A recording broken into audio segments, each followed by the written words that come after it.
Kap Tukon Pongchu Mark Anthony P. Gasti. I am a graduate of Bachelor of Industrial Technology, major in Food Technology 2015, Diploma in Teaching 2017 at Iloilo Science and Technology University, Miaco Campus. I am a net passer of September 2017 with SLRTC and Gurung Pinoy as my review center. Currently, I am a foreign language teacher at sa Pitungsong School, Nakonsi, Tamarat, Thailand. I have been teaching here since 2018.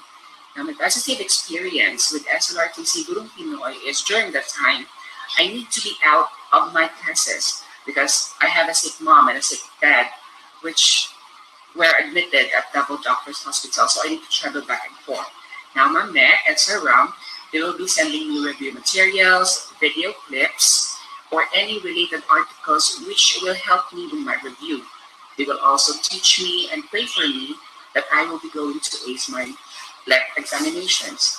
Now, they're really committed to their advocacy, which is to help all aspiring educators to fulfill their dreams of becoming a licensed professional teacher. Their compassion to prepare you mentally, spiritually, emotionally, and physically is beyond words. SLRTC Gurung Pinoy is the right choice for you to ace your lab examination. Subscribe, Gurung Pinoy. Cup and cup.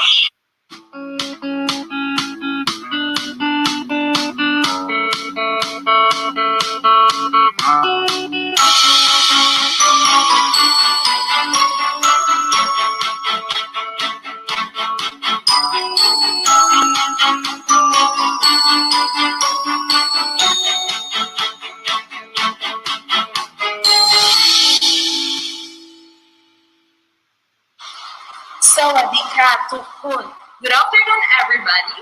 My name is Junilin Lu F. Palma from the Philippines, but currently I am living and working here or teaching here in Thailand since 2018.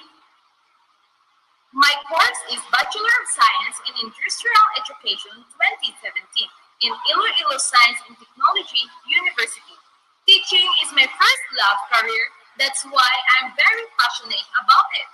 Well, that's not only reason why I pursue teaching, but also I find it challenging and fun. Also, I love traveling so much. That's why currently I am teaching English as a foreign language here in Thailand. I am a lead passer September 2017 with SLRTC family. As my review center, I am very happy that I choose the right center. Their main focus is to achieve your goal, which is to be a teacher. They help us to prepare for lab, and I am thankful for all the ideas they give me, the techniques in answering for exam, and for all the things that they taught me. I have learned so much from them. Also, the advices about relaxing and keeping myself calm at the exam. It really works. That's it, and I'm looking forward to see you and be a part of SLRTC family. Thank you. Kapun ka. In life, people may come and go. Some will be remembered, and sadly, some will be forgotten. But one thing is for sure, I will never forget Study Review and Tutorial Center, especially the founders of the said Review and Tutorial Center, Teacher Mac and Teacher Ram. Good day, everybody. This is Devin Lester Ibanez, a licensed professional teacher, a proud member of SLRTC, and a proud SLR teacher. Way back 2017, as an elementary education graduate, one of the main challenges we had faced was the licensure examination for teacher. This exam will submit and validate your 4-year training and learning as a teacher to be licensed and be able to land a job in the field of teaching profession. The exam is nerve-wracking. Anxiety and many sleepless nights had been experienced.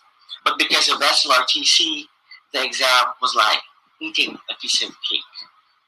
I am a living testimony of how effective and accurate the Review Center's strategy and techniques in beating the lead. So, If you want to be a certified and a licensed teacher, make sure to be a certified SLR-tician first. Good day, and see you in the field of teaching profession soon. Bye. Wish you all the best. Hello everyone! I am Iros Balanyo, a graduate of Bachelor of Elementary Education, and I took the LAT last September 2017. And yes, I am now an LPT, and that's all thanks to the great help and contribution of Guru Pinoy in my journey. Yes, mga best! I chose Guru Pinoy as my review center kasi dito ko talaga nakita at na-feel mismo na you are not just treated as a mere student, but you are really treated as part of the family where the love is there, the care is there, and you are the main priority talaga. The management, the professors, and the teachers are very professionals, very dynamic, and well esteemed. I really learned a lot from the review center and during my review. Kasi po, na-refresh talaga yung mga learnings ko all throughout my educational journey at malaki talaga ang tulong during the actual board exam. Lumalabas po talaga yung mga tinuturo nila dito. So, to all the letters out there, just keep on pushing, just keep on believing, and keep the faith burning. I am now currently waiting for public employment, hopefully, of the ProfEd. So, God bless everyone!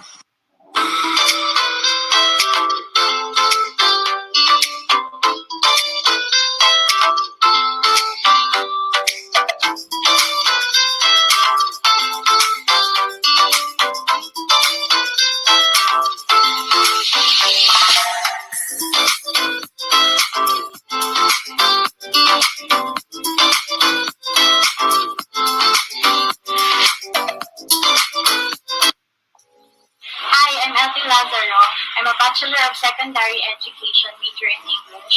I'm currently teaching in Licol Montessori of Don Bosco here in Tinglawan, Iloilo. And the review center that helped me a lot throughout my LET journey is Study Link Review and Tutorial Center. I can say that choosing a review center requires a lot of careful thought since it is every taker's goal to pass the exam. And I did the right choice by choosing SLR-TC. First, because they provided us with promising lecturers from different famous universities here in Iloilo. All the lecturers were amazing. They made us feel less pressured because they made the atmosphere educational but fun. And their teaching techniques was easy to keep in mind and very smooth. Secondly, Study Link Review and Tutorial Center provided us with volume of lecture notes which develop our critical and analytical thinking skills, especially in ProfEd, because all the questions in professional education are situational and the answers were very tricky. And lastly, the review staffs were very accommodating. They addressed all our concerns and queries promptly, and they made us feel motivated. So I think it is a good choice to choose SLR-TC as your review center in the future, especially now that they are willing to adopt the new normal. It needs all the new enrollees will enjoy the quality review that the study gives. So kudos to Team SLR-TC. أجهزة إلكترونية أخرى يرجى إبلاغ أحد ملاحي المقصورة.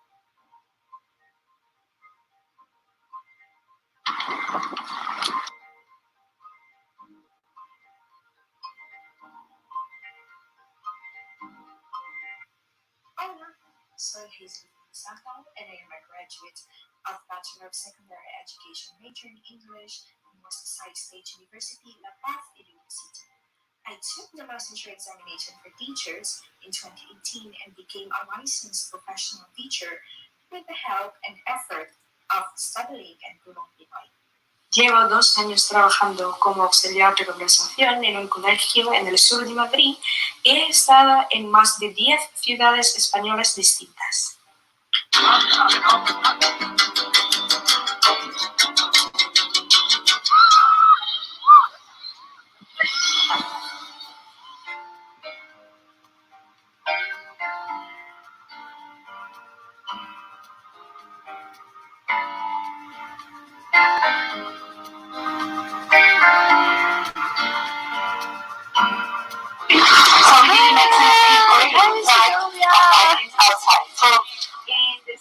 actually the kid.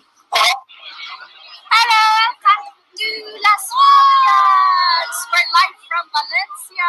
Yes, and here are your hosts for this program.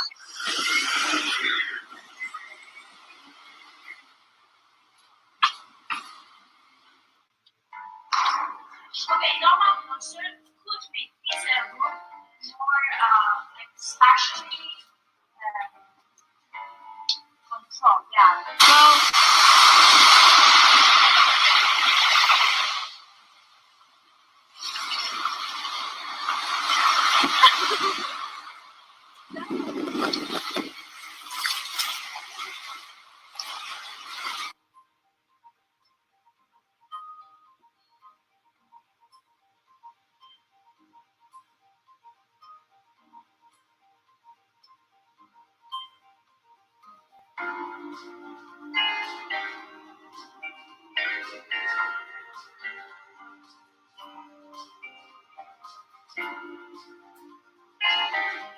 My first encounter with the SLRTC family was unplanned but rather wholesome. I was selected to be one of the participants for the quiz bay on the orientation day, representing WVSU main campus. So that's how my SLRTC star began. My review days went great and effectively. Though I missed several classes where I need to go to Manila to process my visa, Ma'am Meg and Sir Ram would still hand me over the materials to assure that I won't lose track of the review timeline. The entire review days didn't only involve lectures and exams, but there were also days when we tend to enjoy ourselves with the company of our newly formed friends from different colleges and universities. One of those days was the acquaintance party when I got selected to represent my class, the Team Piaget, for a pageant in which I won Best in Talent and the second runner-up. The full support of my team were overwhelming, from making my gown out of recycled materials to the date of the pageant itself, made me face one of my worst fears in life, which is stage fright. My favorite ones were predominantly those days when we have guest teachers in the center who are fun and humorous, since they would reduce the existing tension within ourselves and in class as well. Studying and Gurong Pinoy enabled and drew out the best of my capacity. I know that the pressure is indeed mounting as you edge closer to the licensure exam, but as long as you are with their care, the ideas and learning will flow in naturally. Couple it with faith and determination, and surely you will grasp success. Thank you, SLRTC and Gurong Pinoy, and may God bless you all aspiring teachers. Adios, y hasta luego.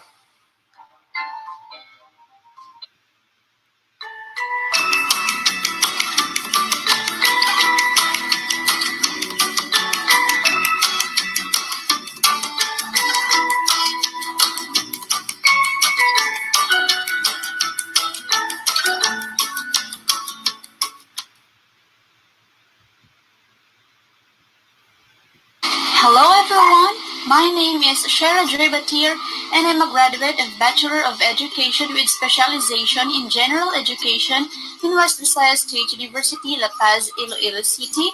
I took the licensure examination for teachers last 2018 and became a licensed professional teacher with the help of StudyLink and Gurong Pinoy. In omnibus amare et servire. That is the motto of our school, Ateneo de Iloilo Santa Maria Catholic School, which means to love and serve in all things.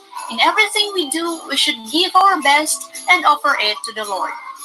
Preparing the licensure examination for teachers is not easy, but loving and enjoying the process and offering your all to the Lord, everything is possible. My experience with SLRTC and Gurong Pinoy was really fun and unpredictable. I was looking for a best yet affordable review center that time, and luckily I came across with their Facebook page, and I inquired for their review offerings.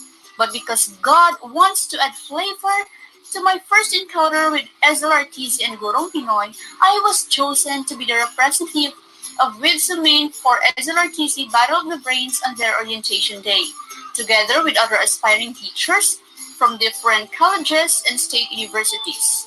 And with God's grace, we won.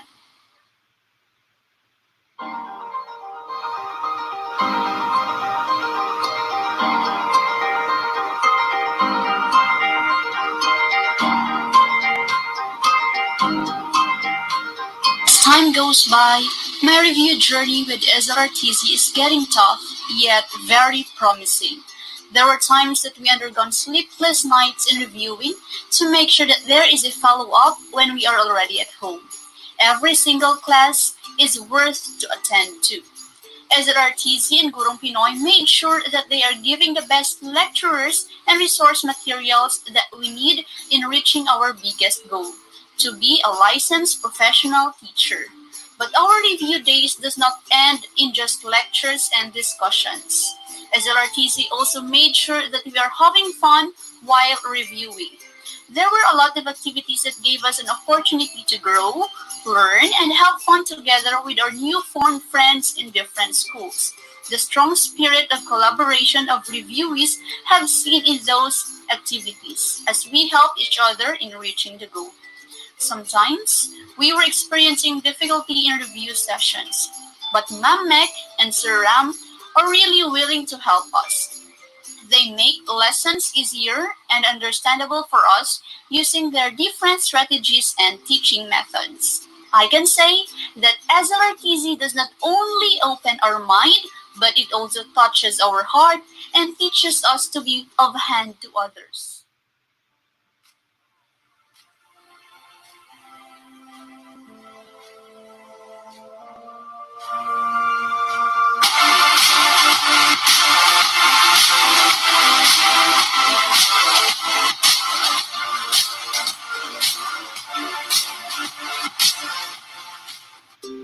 Because of the help and effort of SLRTZ and Gurong Pinoy in helping us reach our goal, I am proud to say that I am already a fully pledged teacher, teaching at Ateneo de Iloilo Santa Maria Catholic School for 2 years, and Ma'am Mek was also a former Atenean teacher.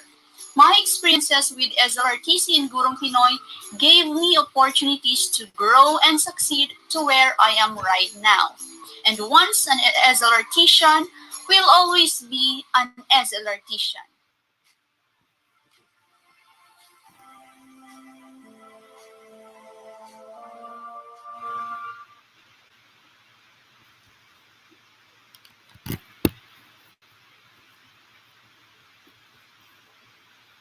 Okay, and we are live for another edition of our discussion on GenEd and ProfEd.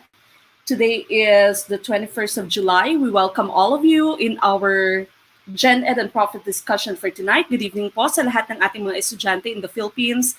Good morning, good afternoon for the rest of the students who are in other parts of the world. Okay, so again, this is another edition of our GenEd and ProfEd discussion. And of course, exclusive materials would go straight to our growers. Now, if you are still not member of Grow is Gurong Pinoy Review Online Work Group, our exclusive FB group. So make sure that you become member of Grow. Payment is only $250. This is only until the end of this month. The $250 offer would only be until the end of this month. Now you can pay through Palawan, Cebuana, ML. Those are the only 3 ways you can pay us. If you cannot get out because of the quarantine, then you may ask a family member or a friend to pay it for you. Then you can just send us your receipt. Do not forget to send us your receipt through our Facebook page, that's still Gurong Pinoy, okay? Because of course, the person you are sending money to is not us since we are here in the US. So we need to see your receipt so that we can add you to Grow, okay? So again, the details on how you can become members of Grow, $250 is only until the end of this month, okay? So make sure po that you become member of Grow by the end of this month. Again, it's only through Palawan, Cebuana, and ML. So just ask a family member to pay them for you if you cannot do it by yourself, okay? Now, again, the schedule for July live streams are on Tuesdays, Thursdays, Saturdays at 7 p.m. Today is Tuesday. And so after this, we'll see each other on Thursday night, okay? That's for the entire month of July. Now, your schedule for the let has already been posted. Thank you so much to Ma'am Joy Dairit for giving us the information yesterday. And so it was posted, your let, licensure examination for teachers, will be on September 27th. Okay, so we have to make sure that you are armed with all the necessary concepts, with all the necessary test-taking skills that we can arm you with prior to your taking the let. Okay, so again, your let will be on September 27th. GCash po, wala po tayong GCash. We're so sorry. So again, it's only through Palawan, Cebuana, or ML. You can just ask a family member to pay it for you po. Okay, now if you cannot pay, you might also be able to pay it through our super chat super sticker here. Dahil you've told me before that you can donate to StudyLink through GCash, okay, through GCash, through PayMaya, through PayPal, whenever we're having the live stream. So po pwede din po na dito na kayo magbayad if you can pay 250, for example, here, and then just take a screenshot of it. Okay, screenshot nyo lamang po and send through StudyLink Gurong Pinoy. Okay, so again, you can also do that if that is going to be easier for you. Thank you po, Congressman Migs. Okay, napakaaga naman. Dito na lang ikaw magbayad, sir. Pwede naman po. Okay, so I think it's going to be easier if you can pay through our super chat super sticker. Pwede din po. So again, you can just take a picture of it, take a screenshot para hindi kalimutan, and of course, you send it through our FB page using your FB account, the account that you'd want us to add to our group. Okay, good evening po sa lahat-lahat. Okay, from Puerto Princesa, Palawan, from Zamboanga, good evening po sa inyong lahat. All right, so again, today we are going to have another GenEd and ProfEd discussion, 15 items for GenEd, another 15 items for ProfEd. And then, of course, I'd like you to please start by liking this video. We all start by liking this video. Good evening, Ma'am Christine, watching from Antipolo City. From Tanawan, Sir Jeffrey Arida. Again, please do like this video first. Don't forget to subscribe, of course, if you haven't subscribed yet. Okay, and then, of course, if you can, please also like our Facebook page, that's Gurong Pinoy still. Okay, if you are done liking this video, then we can start. All right, now we proceed with question number 1 for GenEd. This is in the category of English. She has elusive dreams of instant wealth. What does this mean? Is it letter A, beyond comprehension, letter B, moving swiftly, letter C, based on false ideas, or letter D, tending to slip away? What do you think is the correct answer for question number 1, GenEd? Good evening po, Ma'am Shahani Ambalgan from South Cotabato. Ma'am Saina, good evening. Sir Oth.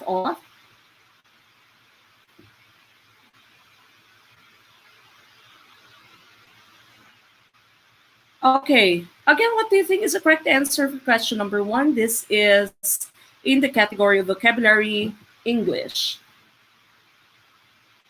Sir Carl, if you can po pwede, just take a screenshot of your payment po. If it's going to be easier for you, then it's fine. Ma'am Priscilla from Pangasinan, good evening po. All right, now a lot of you have answered letter C. Elusive is one of the words that are favorites of the LET for vocabulary. Now there is another word which is very similar to it, and it's elusive with the letter E. Okay, so different spelling, different meaning. These are what you call your homophones. Okay, so pareho lang po yung pronunciation nila, pero iba po yung spelling, iba din po yung meaning nila. Okay, so they're both pronounced as elusive. Now this one, elusive with ILLU, this one means based on false ideas, as in illusion. Okay, so elusive as in illusion. Now this one, tending to slip away, elusive, meaning palaging slip away, okay? Palaging hindi mo mahawak-hawakan, okay? So that's elusive. Now, the correct answer here, of course, would be letter C, okay? So that's based on false ideas, letter C for number 1, okay? So again, number 1, elusive, that's letter C, based on false ideas.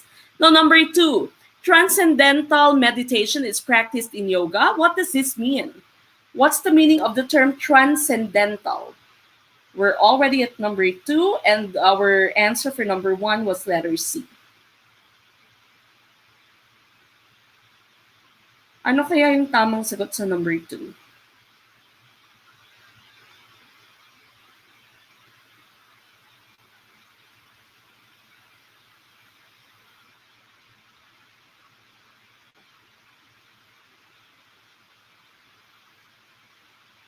Again, transcendental meditation is practiced in yoga. What do you think is the meaning of the term transcendental? This is still in the category of English. English vocabulary pa rin ito. Now again, for those of you who have just tuned in, again, your LET will be on September 27th. So make sure that you are prepared to take your LET by the time that we hit September. Okay, a lot of you have answered letter A, and that is the correct answer. Okay, when you say transcendental, then that means supernatural. Supernatural meditation is practiced in yoga. Okay, so of course we know that those people who are very fond in yoga are all also very fond of supernatural things. Okay, so transcendental here means letter A, supernatural. Okay, so again, that's number 2, letter A. Now we go to number 3. The brain can store admonitory information. What does this mean? Again, this is still in vocabulary. Admonitory, does this mean valuable data, past experiences, advanced knowledge, or warning to avoid danger? Ma'am Claudine, it's okay po. Habol po tayo.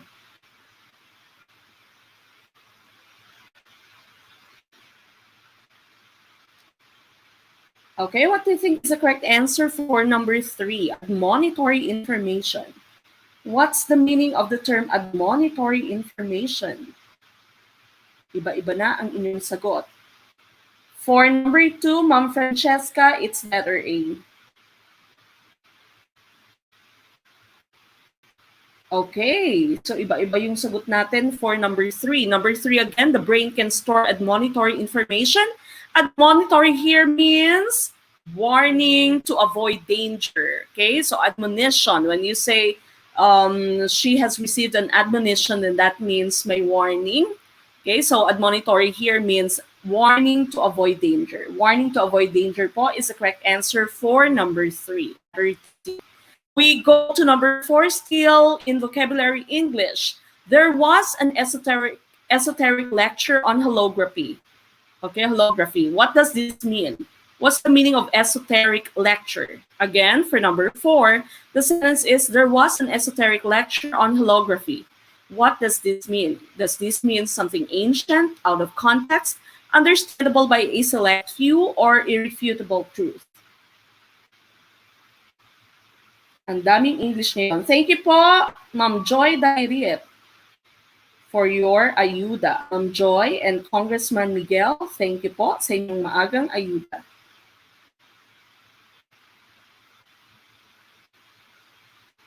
Ma'am Nenedal Halyare, it's okay po. Habol po tayo.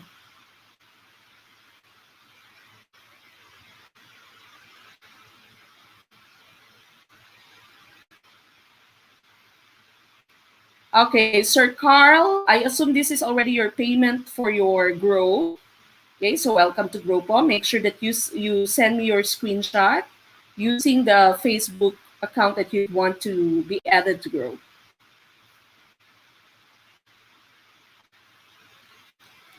All right, now what do you think is the correct answer for number 4? Again, ang ating sentence ay, there was an esoteric lecture on holography. What do you think is the correct answer? What's the meaning of the term esoteric? Esoteric here would mean letter C, understandable by a select few. Understandable by a select few only. Okay, so that means naiintindihan lamang ng select few, because esoteric would mean something that is very technical. Something very technical. Sir Carl Gaurano, you might have to scroll up po. Scroll up po kayo. Balikan niyo po yung lahat ng mga previous na chat at para makita niyo po yung inyong payment. Okay, so again, for number 4, esoteric means letter C, understandable by a select few. Now we go to number 5. Number 5 is in the category of social studies. Democracy refers to the involvement of all the citizens in the control of government, while an oligarchy relegates control of government to. Is it letter A, the mother country, letter B, an autocrat, letter C, a religious group, or letter D, a select few? Ano kaya yung tamang sagot for number 5? We would often hear the term oligarchy, especially nung tumakbo na si Duterte, no? Palagi sinasabi, we have to stop the rules or the rule of the oligarchs. Okay? Ano nga ba yung ibig sabihin ng oligarchy? Naririnig nyo din to kapag pinag-uusapan yung ABS-CBN. Sinasabi mga oligarchs itong mga Lopezes. Ano kaya yung tamang sagot? Whenever you say oligarchy, sino yung nagko-control sa government? Is it the mother country, an autocrat, a religious group, or a select few? Okay, now a lot of you are answering with the letter D, and that po is our correct answer. So again, when you say oligarchy, this means the rule of a select few. Those people who are powerful, those people who are usually wealthy, okay, wealthy or rich. Okay, the democracy, of course, is a form of government where we see the people are very involved. It is the rule of the people, okay? So for the people, by the people, to the people. And then, of course, when you say ang autocrat mo naman, this is your monarchy. Okay? So meron ka lamang pamilya. For example, yung meron kang the one that you see in the United Kingdom. Okay? So meron ka lamang family. Meron kang mga pamilya lamang, isang pamilya na nag-rule. So pasa-pasa. Sometimes this would also, ito din nakikita natin sa Saudi. Okay? So isang pamilya lamang, pasa-pasa yung kanilang rule. Okay, so that's monarchy. Now, there are 2 types of monarchy. Remember, there are 2 types of monarchy. The first one is absolute monarchy, and the second one would be constitutional monarchy. So, absolute monarchy, yung monarchs talaga na yun, yung pamilya na yun talaga, yung nag-rule. So, for example, dito would be your Saudi family. Okay, so yung nag-rule sa Saudi, sila talaga, that's absolute monarchy. Pero pag sinabi mo namang constitutional monarchy, symbolic lamang siya. So, isa lamang siyang symbolo of power, pero wala talagang power na nag-rule sa bansang yun. For example, in the United Kingdom, so you have your Queen Elizabeth II, pero constitutional monarch lamang siya. Okay? So, symbolo lamang siya. She's the queen, but there really is someone who rules the United Kingdom, and that would be the Prime Minister. Ganon din sa kanilang mga colonies, for example. No? For example, in Australia, ganyan din, meron din silang Prime Minister. In Canada, of course, you have Justin Trudeau, no? Who is their Prime Minister. So again, when you say constitutional monarchy, the monarch, the queen, or the king is just a symbolic figure. Hindi talaga siya yung nag-rule. But in this case, of course, in number 5, correct answer would be a select few for oligarchy. Now we go to number 6. Okay, this is science. Which process occurs when dry ice or solid carbon dioxide is changed into gaseous carbon dioxide? Is this decomposition? Letter B, evaporation. Letter C, condensation. Or letter D, sublimation. Now, I think I've already explained to you some of these processes in our previous live streams. If this is your first time to join us, or maybe you have been joining us for several times already, but you haven't watched all the videos yet in our live streams, make sure that you go to our playlist for GenEd ProfEd live stream. We also have a separate playlist for GenEd. We also have a separate playlist for ProfEd. So make sure that you check all those important playlists. Yes, Sir Carl, po pwede nyo pong isend yung receipt.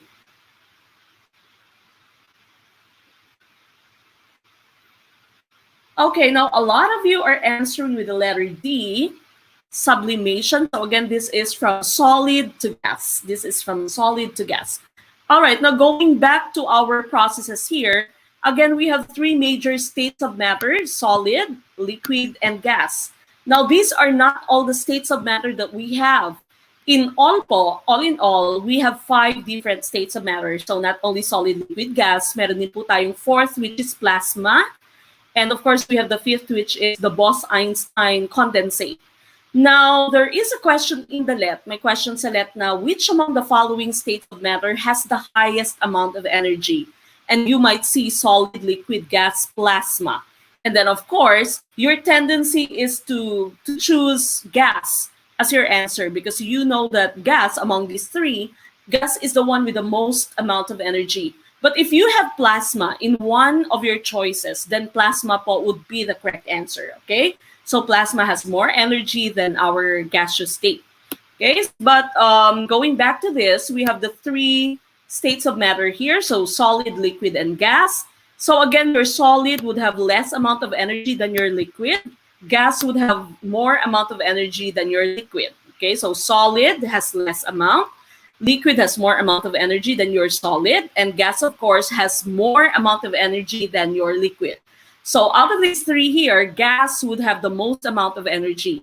Okay, pag ito lang yung choices mo, solid, liquid, gas, and none of these, of course, your answer would be gas. Pero pag nasa choice mo yung plasma, plasma would be your correct answer. Okay? Now, there is another question in the LET. Meron ding question sa LET na, what is the most important entity or what is the most important factor that could change the phase of matter from solid, liquid to gas? Okay, ano nga ba yung kailangan para ma-change natin yung state of matter from solid, liquid to gas? Your answer would be energy. Okay, so energy or temperature or heat. Pare-pareho lang po yung terms na yan, energy, temperature, or heat. So that is all you need to change the state of matter. Okay, solid, liquid, and gas. Now, there is another common question in the LET. May common question ulit sa LET na, what happens to the molecules of matter as you add more heat to it? Pag dinadagdagan mo yung heat ng molecules, okay, or pag nagdadagdag ka ng heat sa isang form of matter, what happens to its molecule? May mga choices kayo na the number of molecules multiply by 2, the number of molecules become more, the number of molecules are divided by 2, for example, or the number of molecules have more space or more air spaces between them. Your correct answer there would be letter D. The number of, or the molecules will have more air spaces between them. Kasi po, habang nag-a-add kayo ng heat, mas nagiging energized yung molecules mo, so mas gumagalaw yung molecules mo. And so what happens is that they tend to bump at each other more at random movements. Okay, so dahil mas malaki yung energy nila, mas energized sila, mas naghihiwalay sila. Okay, so may air spaces, there's lots of air spaces between them. So that means, solid po, compact ito solid, kakadikit-dikit. Okay, yung liquid mo, meron ng a little air spaces between your molecules. So yung liquid molecules mo ay nakakapag-flow na. Okay, nakakapag-flow na sila. Now, yung gas mo naman, it has the greatest amount of air space between the molecules if you try to compare these 3 states of matter. Okay, so yung gas mo, yung may pinakamalaking air space dahil out of these 3, your gas would have the most amount of energy. Now, there is another question in the LET. May question sa LET na, it is said that solid molecules do not move. What is true about this statement? Okay, it is said that solid molecules, the molecules in your solid matter, does not move. What is true about this statement? Now, hindi po totoo na hindi nagmo-move yung molecules ng yung solid. Nagmo-move din po sila, pero dahil nga napaka-compact ng arrangement ng molecules mo in a solid, their movement is very limited. Okay, so limited po yung movement nila. And we call the movement just vibration. So vibration po, yung term na ginagamit for the movement of solid molecules. Okay, now going back to our changes of state here. So again, you have solid, liquid, and gas. Sinabi ko sa inyo, the only thing that you need to change your solid into liquid, liquid into gas, and vice versa would be energy. Okay, so energy, heat, or temperature. Now from solid to liquid, you have melting. From liquid to gas, you have boiling. Boiling, or another term for this, would be evaporation. Now, there is a movement from solid to gas without going through the liquid state. Okay, solid to gas without going through the liquid state. And that would be the correct answer in this case, that is sublimation. Okay, so sublimation po, tamang sagot. That's letter D. Now, going back naman from gas to liquid mo, that would be condensation.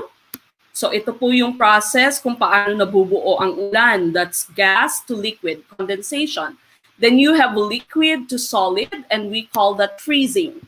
Then, of course, you have the opposite of sublimation. From gas to solid, you call that deposition.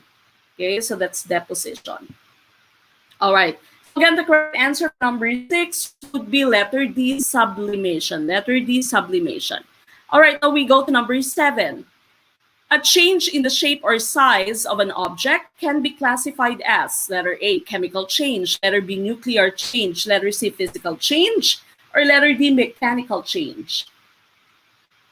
Ano kaya yung tamang sagot? For number 7, what's your answer? Hello, Ma'am Maria Lynn Romarao.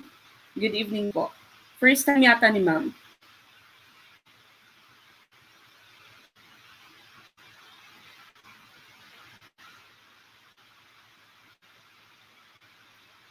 All right, now a lot of you are answering with the letter C. Sir Benhur Malayo, first timer po ba? Good evening po. Ma'am Jerilyn Frank, good evening. First timer. Okay, now tama kayong lahat. It's letter C, physical change. Now remember, we have the different changes of matter in chemistry. We start with the physical change. Again, pag sinabi mong physical change, there is no change in the chemical composition of your matter. So, ganun pa rin siya. For example, a while ago, sinabi ko na to sa inyo last time, any change in the state of matter from solid to liquid to gas, ang melting mo, freezing, sublimation, lahat ng to ay physical change lamang. Tubig pa rin siya. Ang ice mo ay solid water lang. Yung tubig mo is liquid water, of course, and yung water vapor mo is just gaseous water. Pero tubig pa rin siya.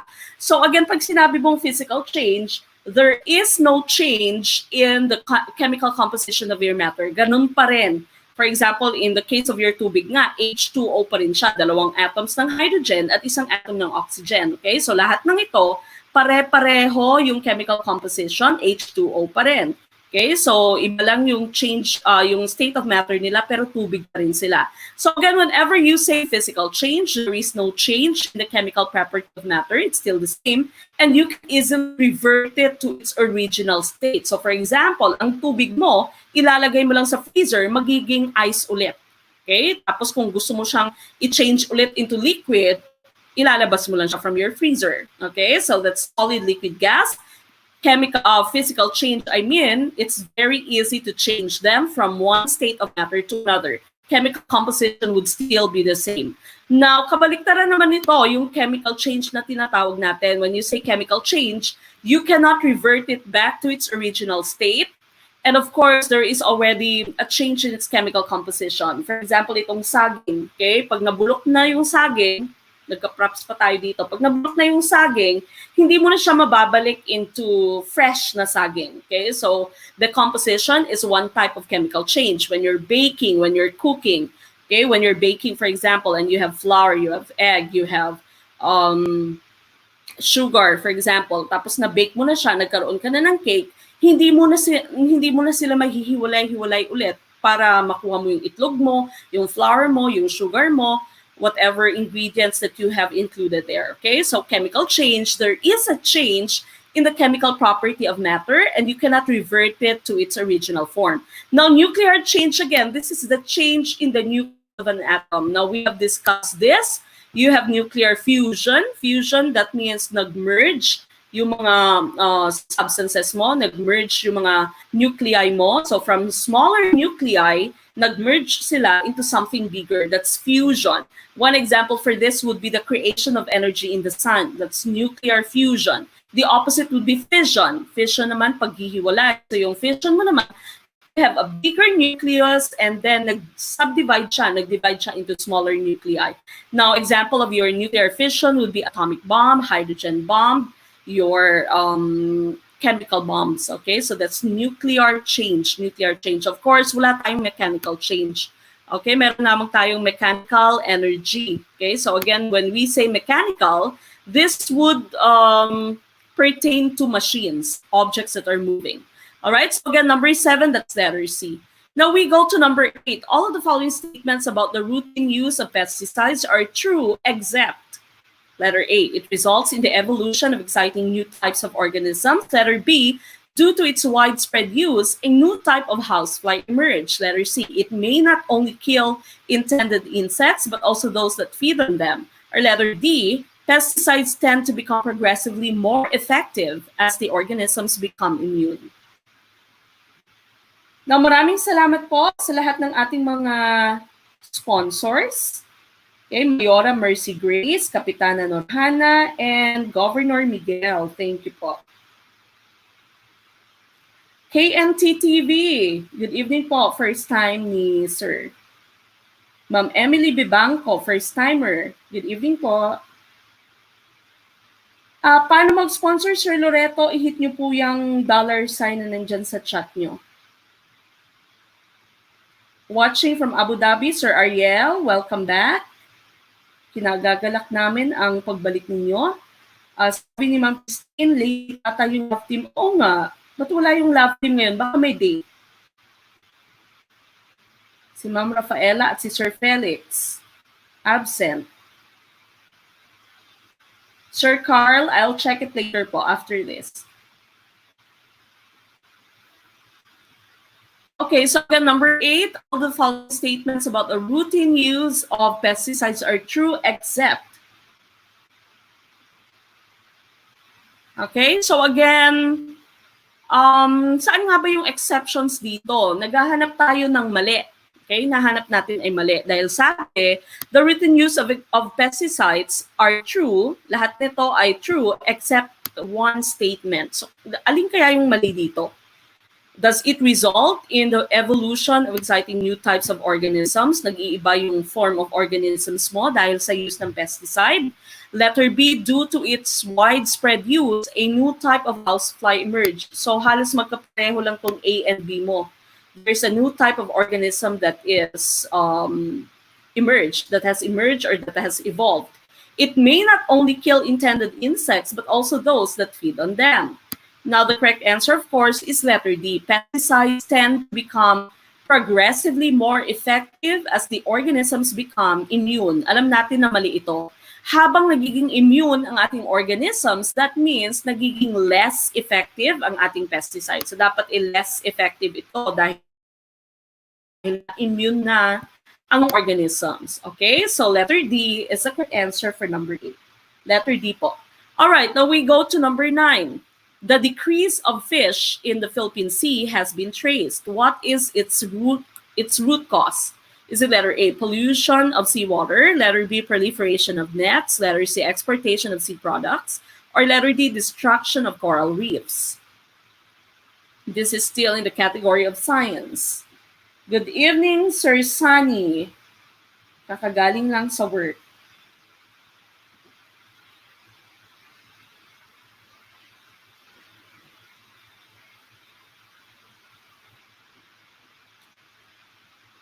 Ano kaya yung tamang sagot sa number 9?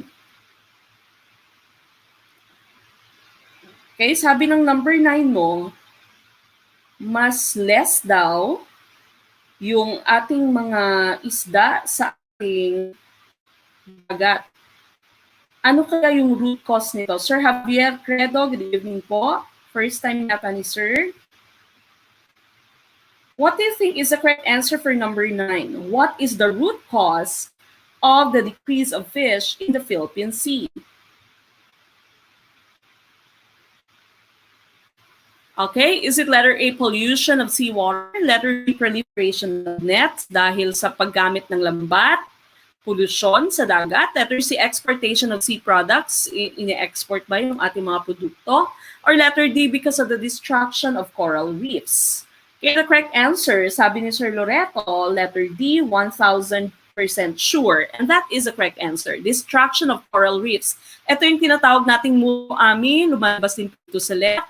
What is the method of fishing where the coral reefs are destroyed to allow the organisms, especially the fish, to come out of them. Okay, and that is muroami. Okay, so ito po yung nasa picture natin, yung muroami. If you have watched the movie Muroami by Cesar Montano before, okay, so that is letter D, destruction of coral reefs. So yung ginagawa nila, pinupukpok nila. Pinupukpok yung mga coral reefs para lumabas yung mga fish na nandyan sa ating coral reefs. So in return, the coral reefs are distracted, the coral reefs are destroyed. We know that the coral reefs are one of the most, or are one of the richest ecosystem that we have. Napaka-yaman nila sa mga iba't ibang uri ng organisms. Okay, so maraming mga isda na namumuhay sa ating coral reefs. So when these coral reefs are destroyed, what happens is that there's also a decrease in the fish in our Philippine Sea. Okay, so letter D is the correct answer. Number 10, where are flash floods in Metro Manila blamed to? Is it letter A, overpopulation, letter B, volcanic eruptions, letter C, clogging of rivers with waste, or letter D, rural practices? Ano kaya yung sagot natin for number 10?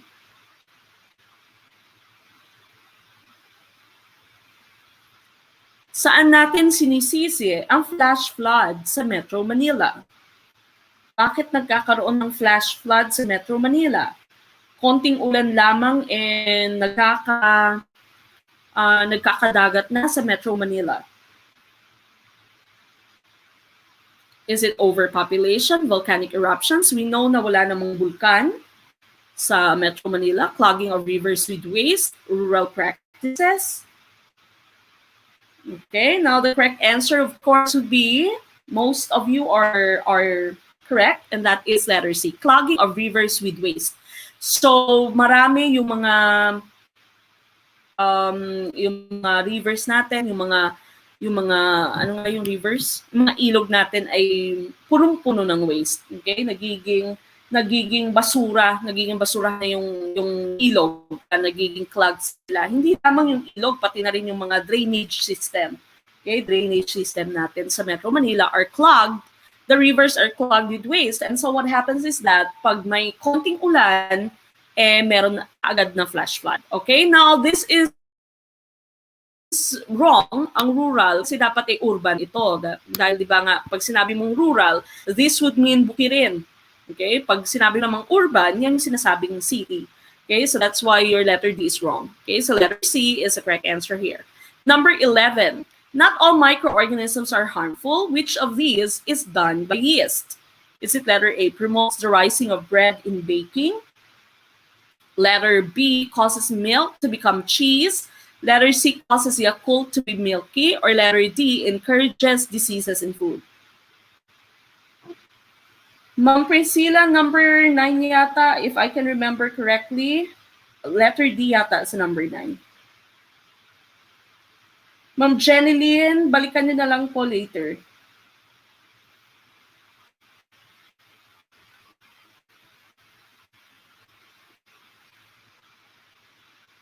Okay, so again, sabi ng 11 mo, not all microorganisms are harmful. This is still in science. Which of these is done by yeast? So, your microorganism yeast, ano nga yung ginagawa ng yeast mo? And the correct answer, most of you are correct, that is letter A. Promotes the rising of bread in baking. Ito yung dinadagdag natin sa pandesal natin para umangkat yung pandesal mo, okay? Para lumobo yung pandesal. So it promotes the rising of bread in baking. It does not cause milk to become cheese. Yung cheese mo, ano lang siya, curdled na milk lang siya. Yung Yakult mo naman, this is not caused by your yeast. Ito naman ay caused by your bacterium na lactobacillus. Okay, so lactobacillus, this is a form of bacteria. Lactobacillus naman yung nasa Yakult mo. Encourages diseases in food? Hindi po. So the correct answer is letter A, promotes the rising of bread and baking. Okay, now we go to number 12. Hospitals usually require blood transfusions to patients in need of blood. There are religious sects that refuse blood transfusion. They are the Baptists, Catholic groups, Jehovah's Witnesses, Seventh-day Adventists. Ma'am Nico, Sir Nico Bonavente, finally naka-join sa live. Welcome po.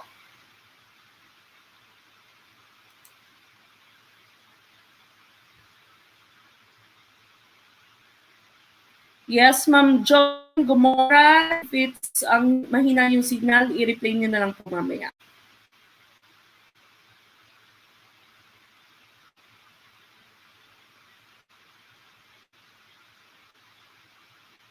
Okay, ano kaya yung tamang sagot sa number 12? Sir, KNTTV, ang schedule po natin would be Tuesday, Thursday, and Saturday night po. So, Tuesday, Thursday, Saturday, 7 p.m. po.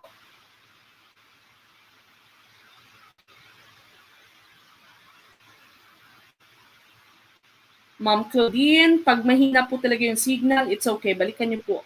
Balikan niyo po mamaya. Okay. So the correct answer here, ano kaya yung religious sect na hindi nagpapa-blood transfusion?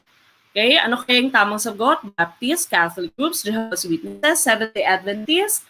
The correct answer would be letter C, Jehovah's Witnesses po. Okay, so meron pa silang mga keychain, iba sa kanila merong necklace or merong mga bracelet nakalagay Jehovah's Witness, no blood transfusions. Okay, so bawal sa kanila yung blood transfusion. That will be letter C for number 12. Now we go to 13. A group of Filipinos work in a foreign land. Which sad situation has been reported by the Office of the Overseas Workers? Letter A, the men and women felt lonely and got entangled in due time. Letter B, the men take a lot of overtime to maintain their new wives. Letter C, there was no observed relationships between sexes. And letter D, a group engaged in drinking. Ano kaya yung tamang sagot for number 13?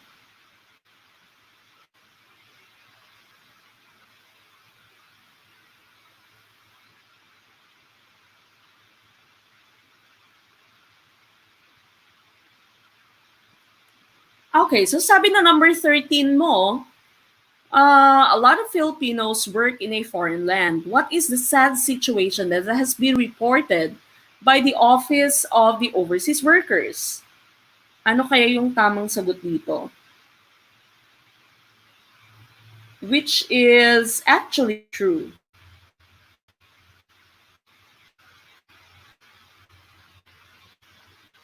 Okay, many of you are answering with the letter A, and that po is the correct answer. The men and women felt lonely and got entangled in due time.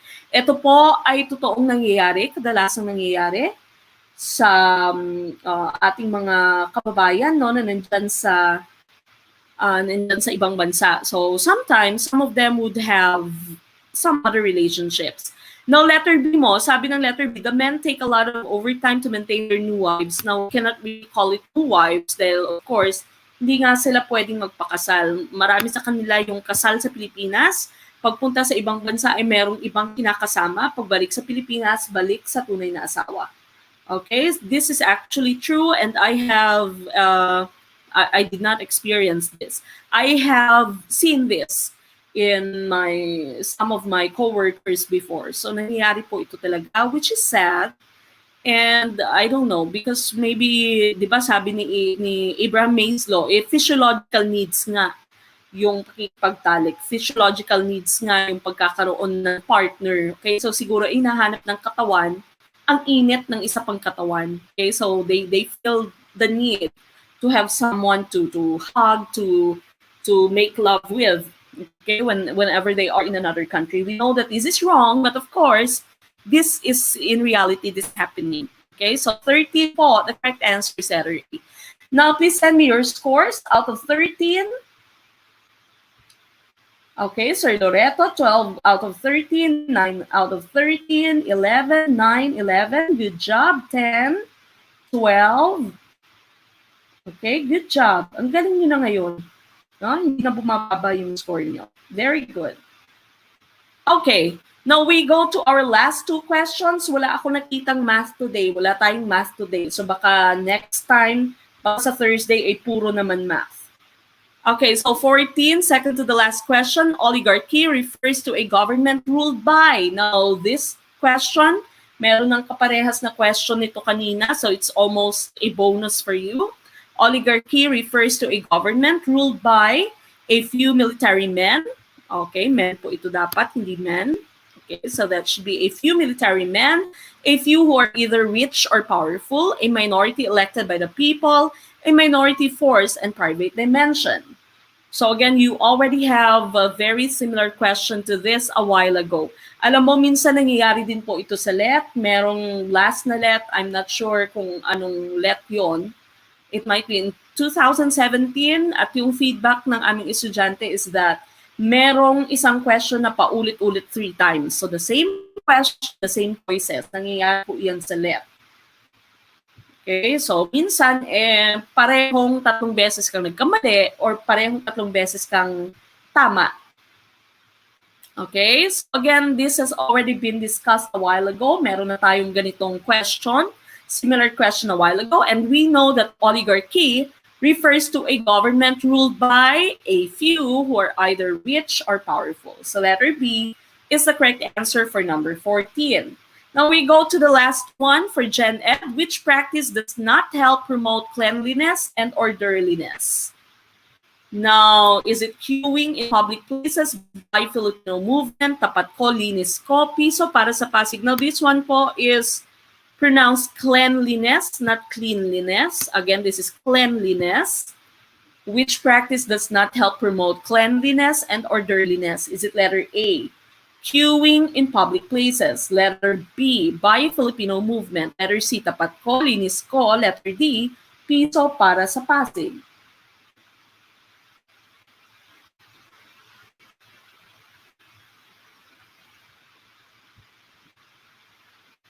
Okay, ano kaya yung tamang sagot sa ating last question? So napakadali ng GenEd today. Wala man lang kahit isang math, no? Baka sa Thursday, puro mathing questions. Rafaela, yes, hinanap po namin kayo. Sabi namin late si Ma'am Rafaela. Wala din si Sir Felix. Ano kayo nangyari kay Sir Felix? Akala namin may date kayo ni Sir Felix. Okay, a lot of you are answering with the correct answer. And that would be letter B. Okay, so yung nahanap po natin, isang practice na hindi nagpo-promote ng cleanliness at orderliness. Okay, pagiging clean, of course, and malinis and orderly. Now, pag sinabi mong queuing kasi, queuing would mean forming a line in public places. Okay, so this means forming a line. By Filipino movement, tapat ko, linis ko, of course, this means cleanliness. Piso para sa Pasig, of course, this is also donating some money to clean Ilog Pasig. Okay, so the correct answer would be letter B, by Filipino movement. Okay, now we go to your ProfEd in a few minutes. Okay, let's all take a few minutes of break.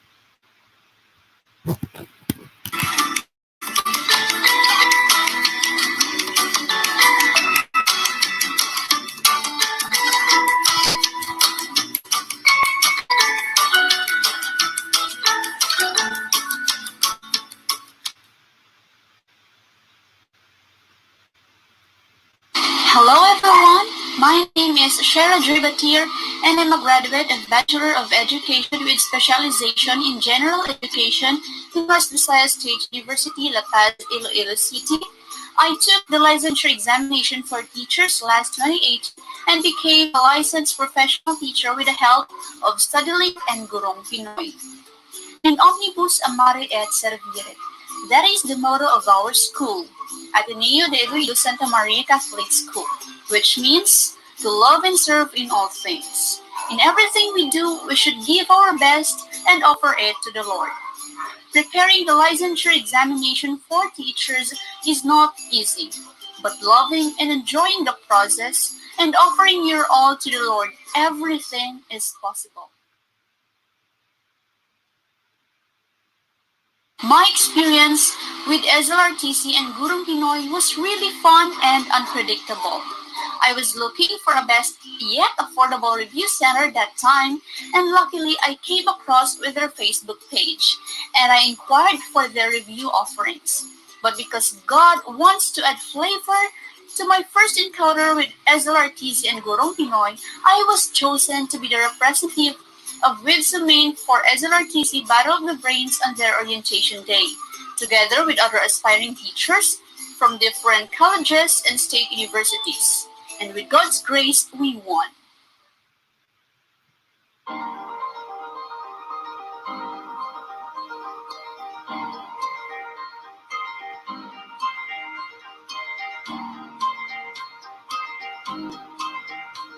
As time goes by, my review journey with SLRTC is getting tough, yet very promising.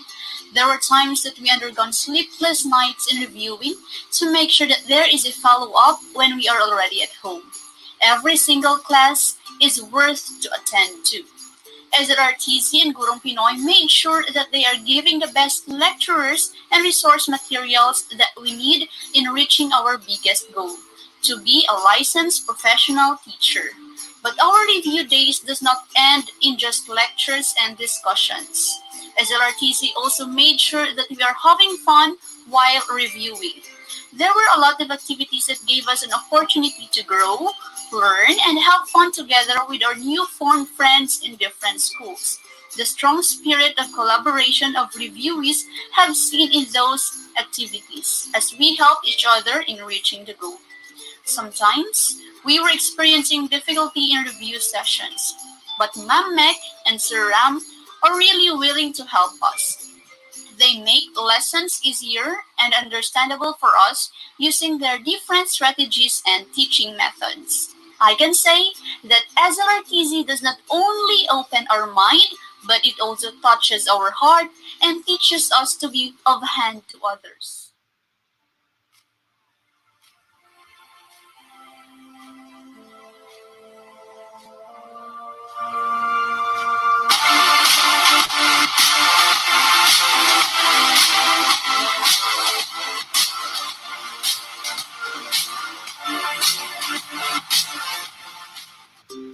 Because of the help and effort of SLRTC and Gurong Pinoy in helping us reach our goal, I am proud to say that I am already a fully pledged teacher, teaching at Ateneo de Iloilo Santa Maria Catholic School for 2 years, and Ma'am Mek was also a former Atenean teacher. My experiences with SLRTC and Gurong Pinoy gave me opportunities to grow and succeed to where I am right now. And once an SLRTian, will always be an SLRTian.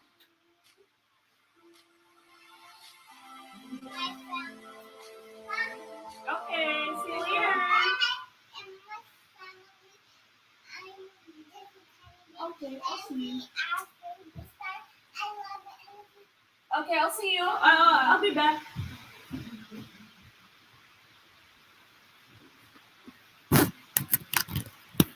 Okay, and we are back po.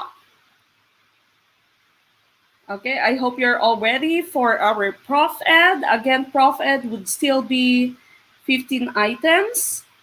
Okay, so again, 1 to 15, ProfEd. All right, we go to number 1 for ProfEd. Okay, question number 1, very easy. This is still parang science din siya, no? In the category of child and adolescent development in our ProfEd. Number 1, it is a process by which an organism inherits the characteristic traits of the parents. Is this fertilization, letter B, heredity, letter C, maturation, or letter D, development? What is the correct answer for number 1? The process by which an organism inherits the characteristic traits of the parents. Kung paano nyo napapasa yung mga character traits nyo sa inyong mga anak. Okay, so is it letter A, fertilization, letter B, heredity, letter C, maturation, letter D, development? The correct answer, of course, a lot of you are right. And this is letter B, heredity. Okay, so number 1, tama kaagad. Letter B, heredity po. ang process kung papaano yung isang organism ay nakaka-inherit ng characteristic traits from the parents. Okay, now fertilization, we know fertilization to be the union of the sperm cell and the egg cell. Now there is a common question sa fertilization, may common question sa fertilization, tinatanong ko yun ng let, kung saan nangyayari yung fertilization. Now, we know that the fetus, yung bata po, ay nagde-develop sa uterus ng isang nanay, pero fertilization po, yung union ng sperm cell and egg cell, this happens not in the uterus, not in the ovary, but in the fallopian tube of a woman. Okay, so fertilization, the site of fertilization is the fallopian tube. Now, ano naman yung maturation? Maturation po ay parang checkpoint sa life ng isang tao. Okay, so checkpoint siya kung saan a person can already do a certain thing. Okay, so mature na siya to do certain things is maturation. And development, of course, this is the changes in a human body naman yung development. Okay, so development, this is the total growth of a person, not only physically, but also spiritually, emotionally, all other factors are developed. Okay, so the correct answer for number 1 would be letter B. Now we go to number 2. Researchers establish that complete coordination of motor activities is attained at is a childhood stage, infancy, prenatal stage, or adolescence. Okay? Saan nakukuha yung complete or saan na-establish yung complete coordination of motor activities?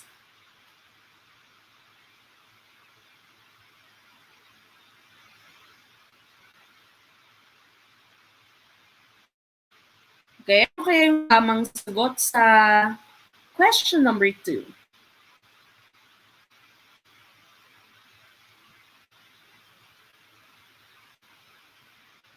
Question number 2, saan kaya na-attain yung complete coordination of motor activities natin? Meaning, marunong ka na talagang maglakad, marunong ka ng tumakbo, nakakatakbo ka na, nakaka-jump ka na, alam mo nang gamitin yung daliri mo, yung kamay mo, yung paa mo. Okay, so that's the question for number 2. Researchers established that complete coordination of motor activities is attained at, most of you are correct, and that would be a childhood stage. Okay, so childhood stage po, hindi infancy. Infancy, this means baby pa siya. Prenatal, nasa loob pa siya ng womb ng kanyang nanay. Adolescence, of course, hindi. Before adolescence, nakapag-develop na tayo ng ating motor activities. So letter A is the correct answer for number 2. Now we go to number 3. Through the process of socialization, the individual is able to, is it letter A, function as a contributing member of the group? Letter B, learn to dialogue with peers and adults. Letter C, satisfies personal needs and drives. Or letter D, become an adult member of the society. Okay, ano naman kaya yung tamang sagot for number 3? Dahil sa socialization, ang isang individual, ang isang tao ay able to function as a contributing member of the group, learn to dialogue with peers and adults. Letter C, satisfies personal needs and drives. Letter D, become an adult member of the society. Okay, ano kaya yung tamang sagot dito? Iba-iba na yung sagot nyo. So number 3,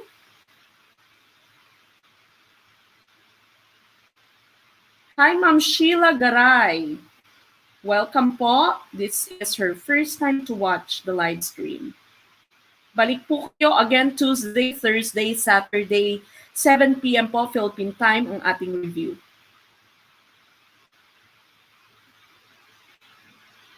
Okay, iba-iba na yung sagot nyo for question number 3. And the correct answer here, because of socialization, an individual is able to, letter A, function as a contributing member of the group.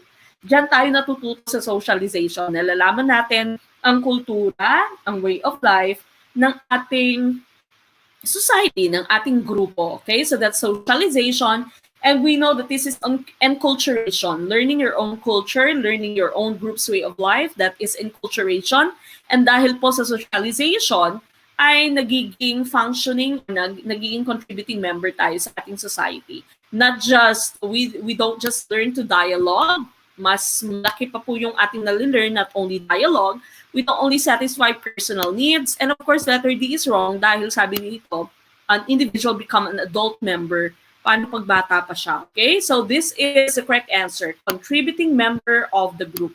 Alam niya kung paano siya makihalubilo, alam niya kung paano siya maging isang membro, maging active na member ng kanyang society. So letter A po, yung tamang sagot for number 3. All right, now we go to number 4. Teachers are more conscious of their technique, methods, and practices in classroom discipline. To achieve a desirable teacher-student relationship, the teacher must be letter A, sympathetic but exacting. Letter B, firm but fair. Letter C, kind but firm. Letter D, all of the above. Now, meron na po tayong video on the teaching strategies, methods, techniques. Okay, so tingnan nyo po yan. Don't forget to check one of our videos sa ating playlist na ProfEd. Meron po tayong video that is differentiating methods, techniques, strategies. Lahat po yan meron na doon sa isang video. Okay po, Ma'am Teresa Ladaw. Habol lang po. Okay, what do you think is the correct answer for number 4? Okay, number 4, of course, many of you are answering with the letter D, and that is correct. Okay, so dapat yung guro ay maging sympathetic but exacting, maging firm but fair, maging kind but firm. Okay, so letter D, all of this. Tama po yan lahat. All right, number 5, what is the main purpose of review in lesson planning? Bakit meron tayong review pag gumagawa tayo ng ating lesson planning? Is it letter A, to get certain responses? Letter B, to achieve mastery of the old lesson. Letter C, to see the relationship between the old and the new lessons. Or letter D, to study the old lesson for deeper understanding. Ano kaya yung tamang sagot for number 5? Why do we have review in our lesson plan? What is the main purpose of review in lesson planning? Okay, what do you think is the correct answer for number 5?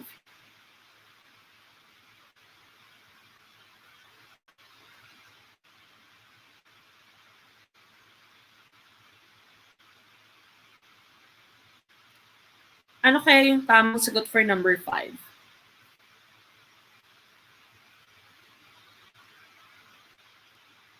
Okay, mukhang iba-iba din yung sagot ninyo for number 5.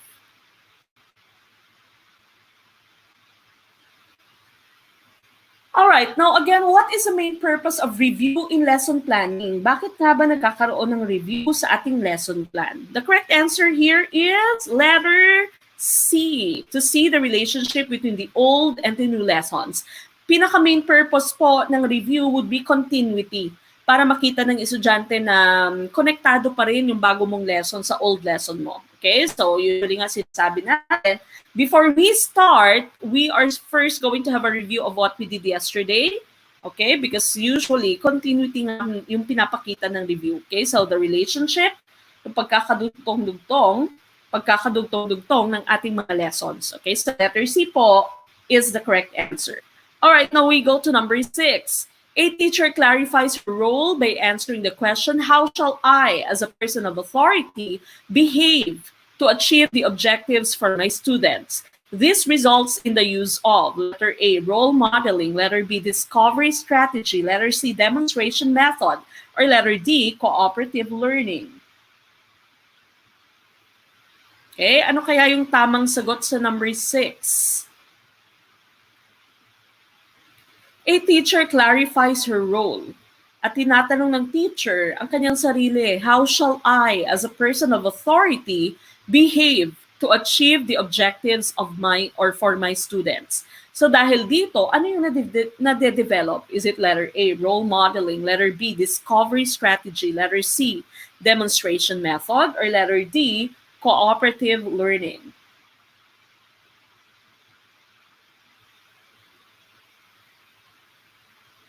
Ma'am Amber Bailey, first time po ba?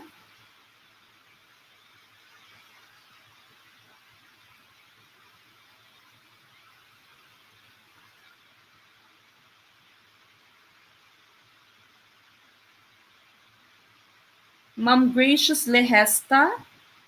First time yata ni ma'am. Good evening po.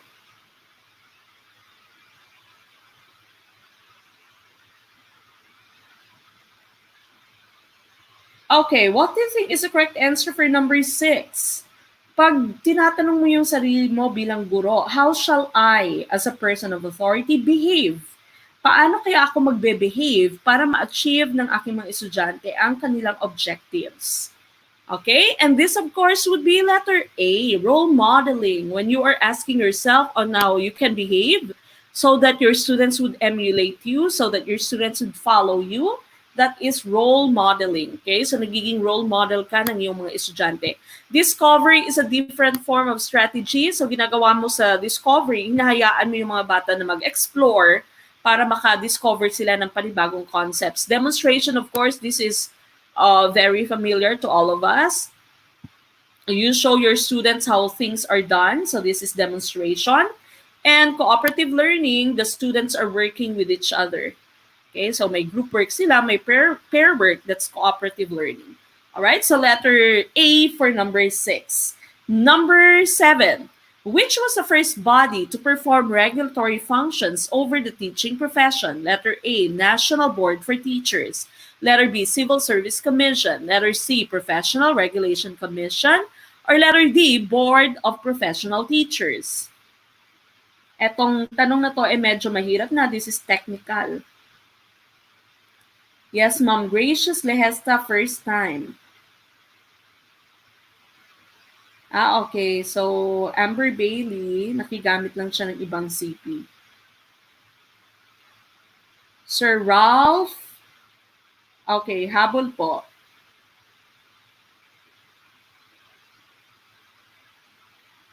Okay, so again, for number 7 is a technical question. Medyo mahirap siya dahil technical ito.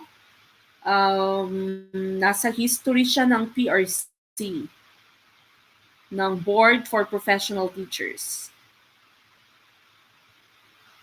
Okay, so iba-iba na yung sagot ninyo for number 7.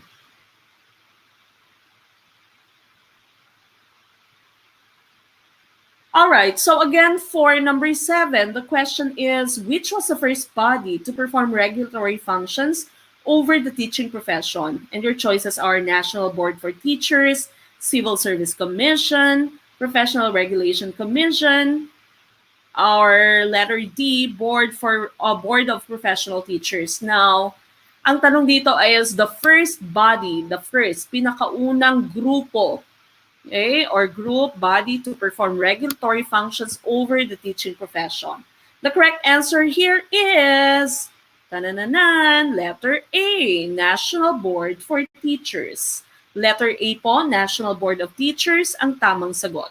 Okay, now let's take a look at the history. Makikita niyo po ito sa history ng PRC nyo for Board of Professional Teachers. Ito nakalagay. The promulgation of Presidential Decree number 1006, PD 1006 on September 22, 1976, formally organized the National Board for Teachers, or NBT, directly under the supervision of Civil Service Commission. So under siya ng CSC, Civil Service Commission, the NBT was the first board to exercise regulatory exercise over the teaching profession.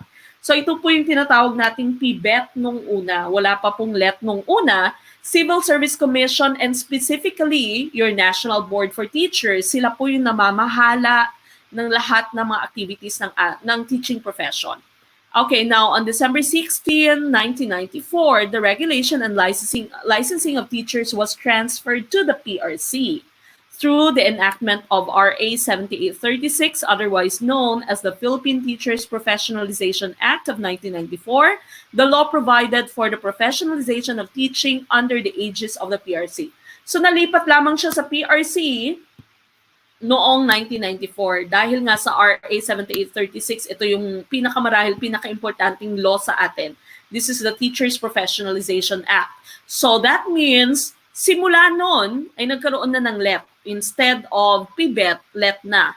Pursuant to the law, the first Board for Professional Teachers, BPT, was constituted on September 19th, 1995 with the appointment of Dr. Nilo L. Rosas as chairman. Take note of that. Baka lumabas sa let nyo, sino yung pinakaunang chairman ng Board for Professional Teachers. So it's Dr. Nilo L. Rosas, Dr. Aurelio O. Elivazo as vice chair, Dr. Lucila Tibigar, Dr. Fe Hidalgo, and Dr. Martha A. Mogol as members. On August 1996, the board and the PRC administered the licensure examination for teachers for the first time to 97,560 examinees. Now take note of this, kailan unang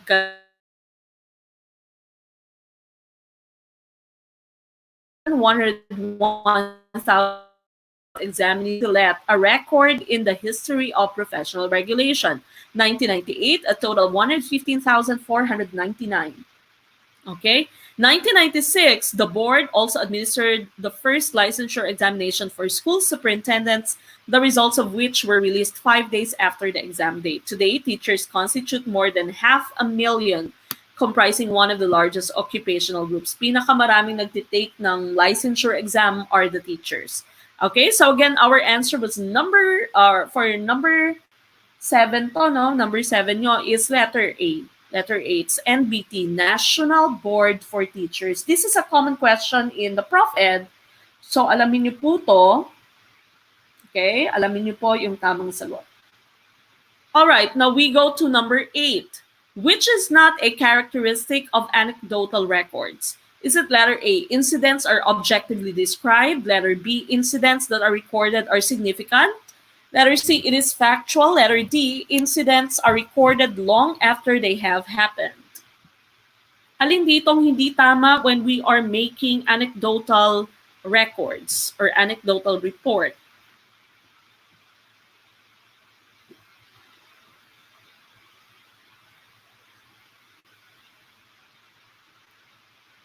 Ma'am Wenalyn Sario, first timer po ba si ma'am? Welcome po.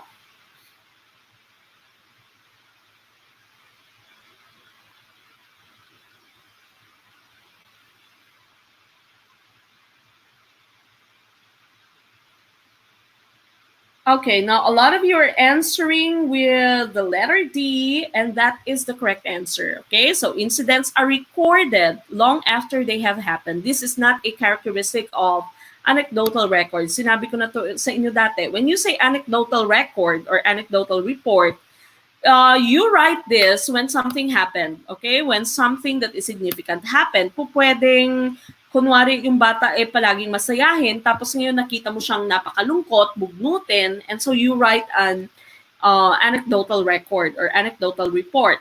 Now, tama itong objective, meaning wala kang bias. Kung ano lang nakikita mo, yan lang yung isusulat mo doon. So that means letter C is also correct. It is factual. And I have told you this before, when you are making your anecdotal record, dapat you should write it ASAP, okay? As soon as you can, as soon as possible. You don't wait until long after it had happened, tapos saka ka gagawa ng anecdotal record mo. Kasi pag yun yung ginawa mo, there is a tendency that you can forget a lot of things, okay? So, meron ka ng ibang makakaligtaan, meron ka ng ibang makakalimutan. So, for you not to forget any of the things that have happened, dapat factual siya, objective siya, wala siyang bias, it is significant, and you write it ASAP, okay? So ASAP, as soon as you can, as soon as possible, you write the anecdotal record. All right, so number 8, that's letter D. Now we go to number 9. The teacher begins her lesson with warm-up exercises by focusing on specific bits of information to maximize students' participation. What type of questions will she be asking? Is it letter A, divergent, letter B, evaluation, letter C, high level, letter D, convergent?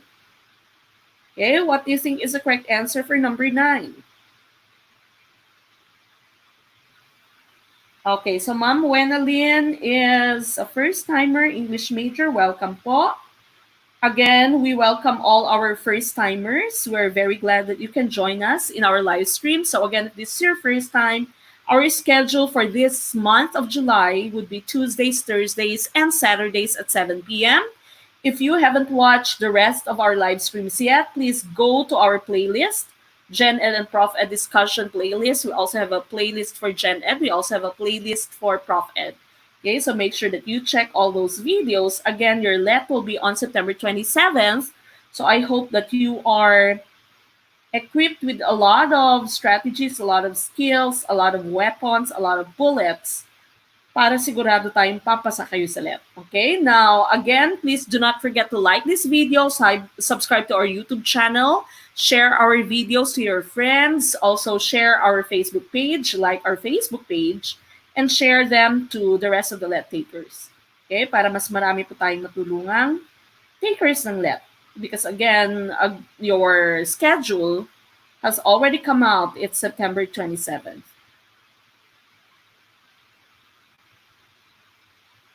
Okay, now, the correct answer for this one, sabi dito sa number 9 mo, the teacher begins her lesson with warm-up exercises. Tapos yung warm-up exercises niya ay nakafocus on specific bits of information to maximize students' participation. What type of questions will she be asking? Now, yung hint nyo dito, para may nakita akong nagsabi dito. Okay, keyword, yes, tama si Sir Ralph. Yung keyword mo ay specific. Pag sinabi mong specific, of course, that means targeted, meaning meron lamang siyang isang sagot. Specific bits of information. Now, of course, the correct answer here would be letter D, convergent. Convergent. Ano nga ba yung pagkakaiba ng divergent and convergent? Again, when you say convergent, ito yung mga klase ng question na may specific answer. Meron lamang siyang isang tamang sagot. Yung divergent mo naman, open-ended question siya. Ito yung mga what-if questions, yung mga opinion-based na questions mo. So wala siyang specific na sagot. Okay? For example, divergent questions mo, ito yung mga tinatanong sa Miss Universe. Okay? Where do you see yourself 5 years from now? Ano ba yung tinanong kay Catriona? I forgot.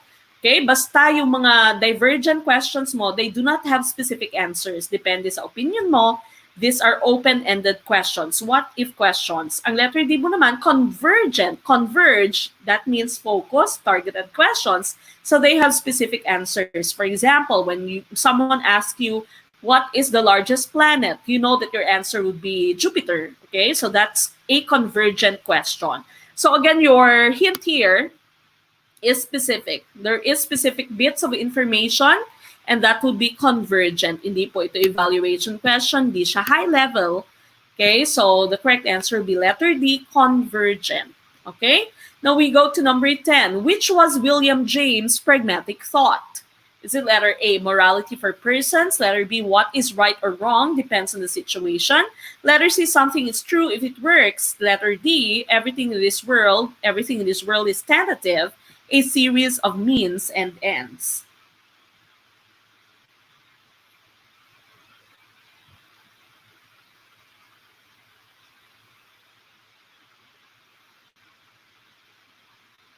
Ma'am Che, yes, balikan mo na lamang, ma'am. Mahina yung net.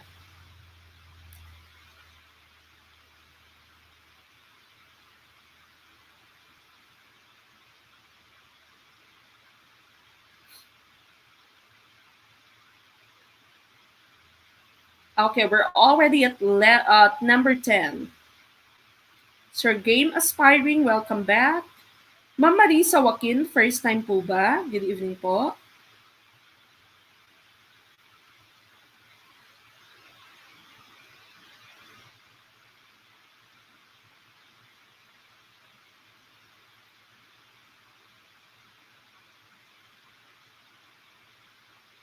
Ma'am Jessa Presente, first time din. Hello po, good evening. Okay, now, a lot of you are answering with letter C, some letter D, others letter B.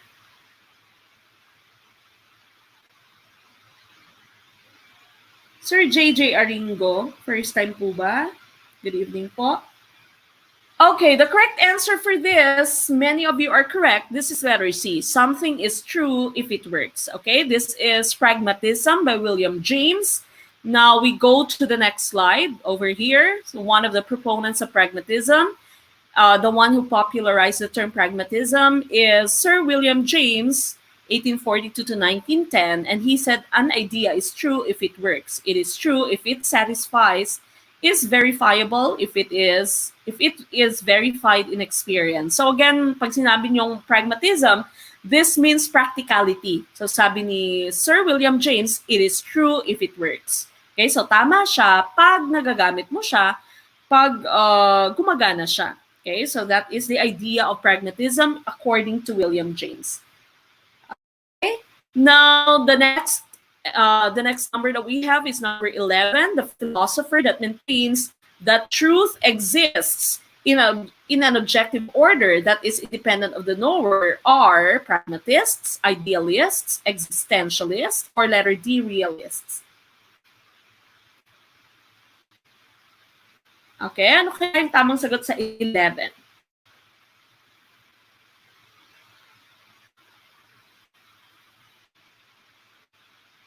The philosopher that maintains that truth exists in an objective order that is independent of the knower are pragmatists, idealists, existentialists, realists. Okay, ano kaya yung tamang sagot for number 11?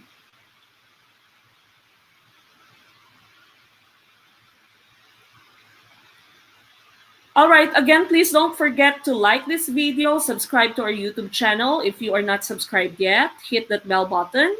And of course, please also go to Facebook and like our Facebook page, share our page and also our videos to your classmates. Your friends will be taking the lead.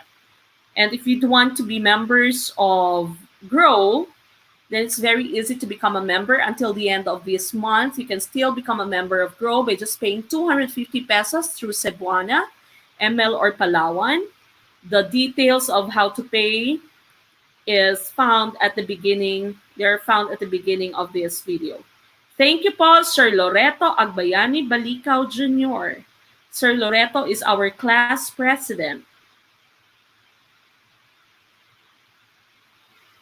Okay, now a lot of you have answered with the letter D, and the correct answer is letter D. Tama po yan, realist po yung ating tamang sagot for letter D. Now, we have a video on the isms of education. Hanapin niyo po itong thumbnail na ito. Lahat po ng isms doon ay diniscuss ko na. So, wag niyo pong kaligtaan itong video na to. Nandyan po siya sa ating playlist ng ProfEd na videos. That's isms of education. Lahat po ng ism ay diniscuss ko na doon. So I will not go into details anymore. Pragmatist, of course, when you say pragmatism, practicality. Okay? Practicality ng isang bagay. Idealist would be perfection. Okay? So ideas are the true source of knowledge. Perfection. That's idealism. Existentialism, the student has the freedom. But of course, the student has choice. The student has the freedom to choose whatever it is that he or she wants to be. But of course, kaakibat ng freedom na yon would be the responsibility to face all consequences of his choice. Realist naman, ito yung definition ng realism mo. Okay? An object or truth exists in an objective order. Kahit na walang nakakaalam, it exists in reality. That's realism. Truth exists in an objective order. Kahit na walang nakakakita kay God, for example, He exists. Okay? So that would be realism. Number 11 is letter D. Okay, now we go to number 12. Who among the following does not believe that the senses can be sources of knowledge? Sino dito does not believe that the senses can be sources of knowledge? Is it letter A, idealists? Letter B, rationalists. Letter C, existentialists. Or letter D, pragmatists. This is still in your ism. Sir Mark Manuel, pa-shout out daw. Sabi ni Sir Oth.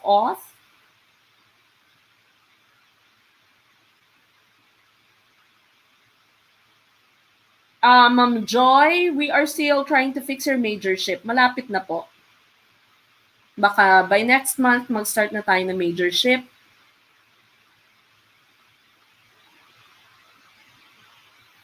Okay, so sabi ni Sir Loreto, our class president, panoorin nyo yung ism na video dahil doon lang din siya natuto talaga na mabuti sa ism.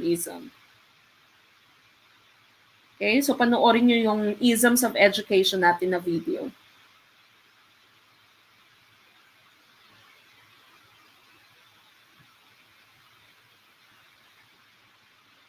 Yung majorship natin, Sir Ralph, we are going to, hindi po siya magiging free dahil hindi po ako magdi-discuss.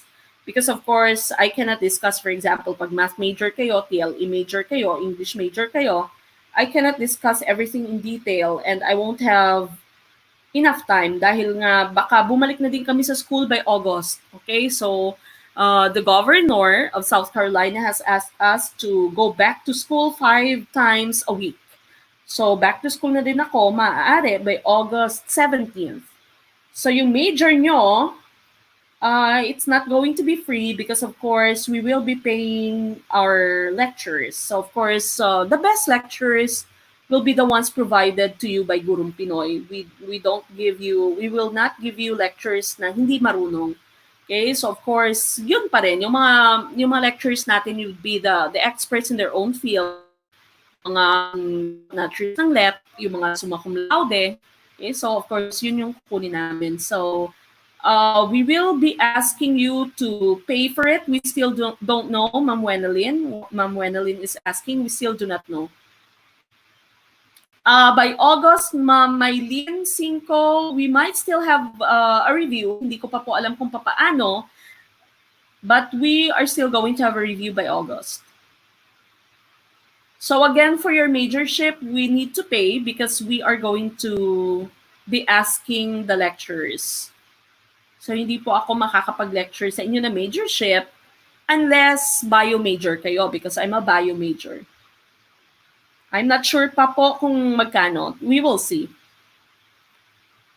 Okay, so again, your majorship, if you did not pay for the majorship, you won't be able to watch the video. We might put it as unlisted video, so hindi nyo makikita kapag hindi kayo nagpa-member sa ating majorship.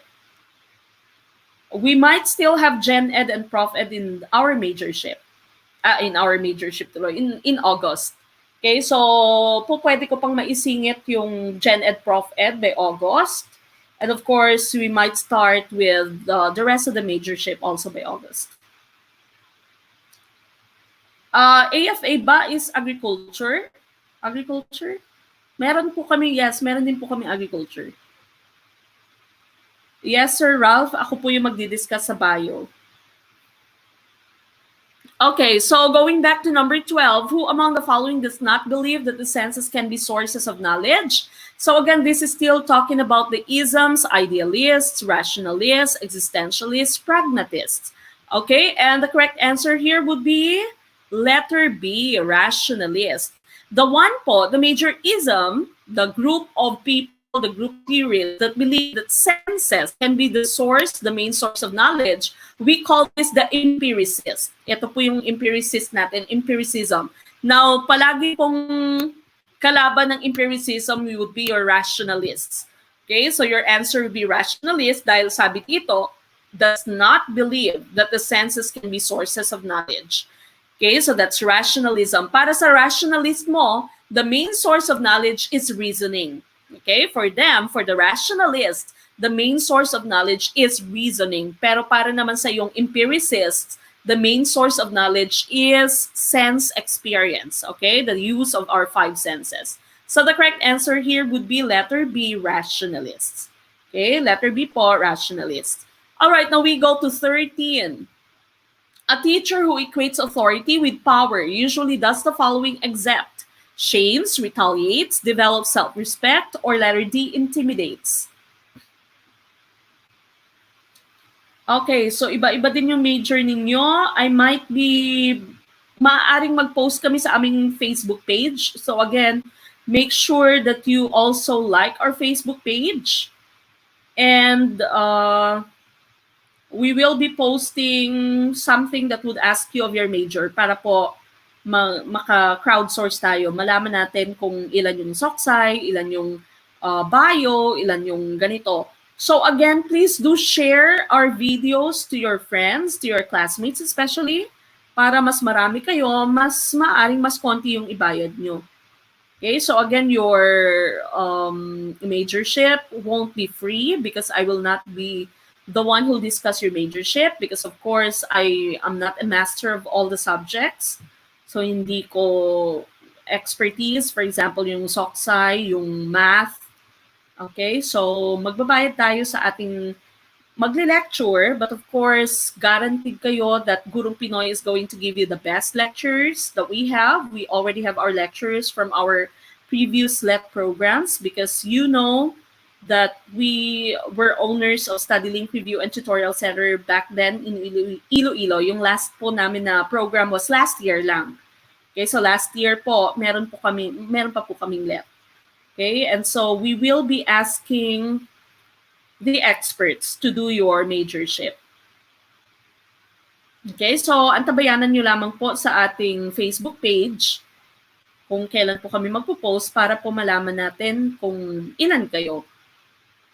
Ma'am Chusing is asking mga how much po. I still don't know, but of course, what I'm always trying to tell you is that it's going to be less than the rest of the review centers that you can find. StudyLink Gurong Pinoy we're not really here for money. We don't need your money per se. We're only here para magbigay pa rin ng serbisyo sa inyo. I'm teaching here in South Carolina, USA. My family is here. So this is not really our bread and butter. This is not really our main source of income. So again, for your majorship, we will be paying the person who's going to do your majorship. Now, for Grow naman, I ask you to pay the Grow membership of 250 because it's initially po kasi sana yung gagawin natin ay magsisend kami ng soft copy yung aming let review materials kasi itong mga dinidiscuss ko dito, ito yung galing sa aming exclusive let review materials na galing na sa mga previous let. Okay, so instead of sending the soft copy or the hard copy, kasi nga mahirap dahil nandito kami sa Amerika, what we do is we just form Grow. Okay, so for your majorship, we will be asking you to pay because I will not be the one who discuss. And of course, the person who's going to discuss it would spend a lot of time, a lot of effort for everything. Okay, so the more that you can, then the better.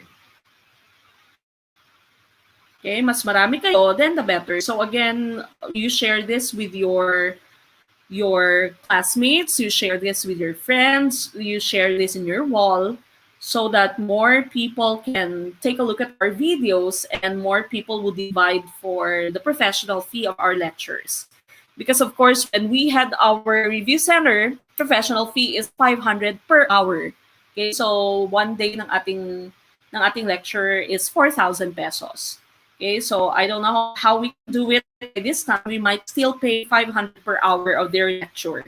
So we anticipate that their lecture will be very lengthy, very long. So, maaring i-cut din nila. So, we will see. Okay? So, antabayanan nyo lamang po. Mag-post kami in a few days kung kailan kami magtatanong kung ano po yung inyong major. Okay, so a teacher who equates authority with power usually does the following. Except, pag isang guru mo, ay tinitingnan niya yung pagiging guru niya, pagiging authority niya with power. So, meron siyang power inside the classroom. Usually does the following. Except, okay, so we are looking for exception po here. Exception. Exception po hinahanap natin. Okay, so again, we are looking for the exception. If you are looking for the exception, the correct answer here would be letter C, develop self-respect. Yan lamang po yung positive dito. Okay, yan lamang po yung positive choice natin dito. All the rest of your choices are all negative. Shames, retaliates, intimidates. Okay, so the correct answer would be letter C, develop self-respect. Letter C po, develop self-respect is the correct answer for number 13. All right, now before we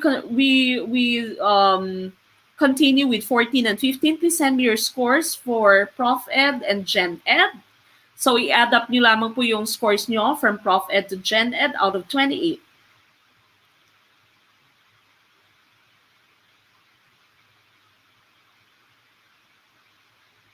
For your receipt po, Sir Bluer Than Blue or Ma'am Bluer Than Blue, you send the receipt po, picturean nyo po yung receipt nyo and i-send nyo po through our Facebook page. Kasi kami po yung mag-a-add sa inyo ng Grow.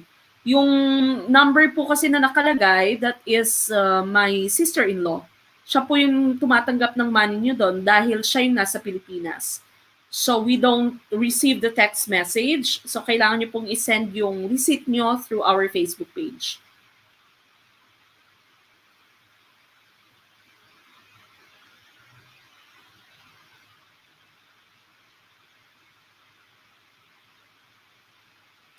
Mamuena Lin, for the details po on how you can join Grow, take a look at the first part of this video po later.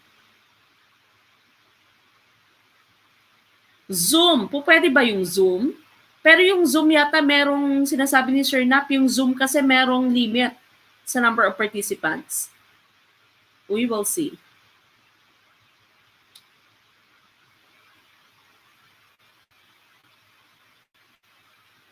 Okay, so 24,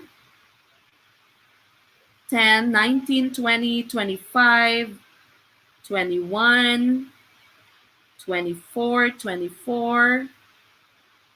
Okay, yung iba hindi nakahabol.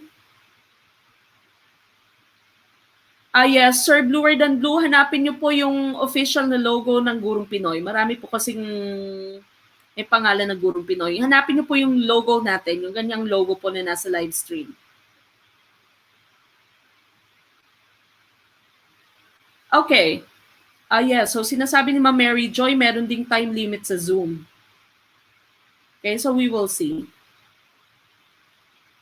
Again, kung paano magpapadala ng payment nyo for Grow, Ma'am Richelyn, nasa start po ng video ito. Balikan nyo po later once we're done. Okay, now we go to number 14. Which of the following goes against personal or national discipline? Which of the following goes against personal or national discipline? Is it letter A, competing against overspending during elections? Letter B, recognizing model behaviors among public servants? Letter C, exerting more pressure on punishment of wrongdoing of public servants? Or letter D, engaging in ghostwriting for theses or dissertations? What do you think is the correct answer? Which of the following goes against personal or national discipline?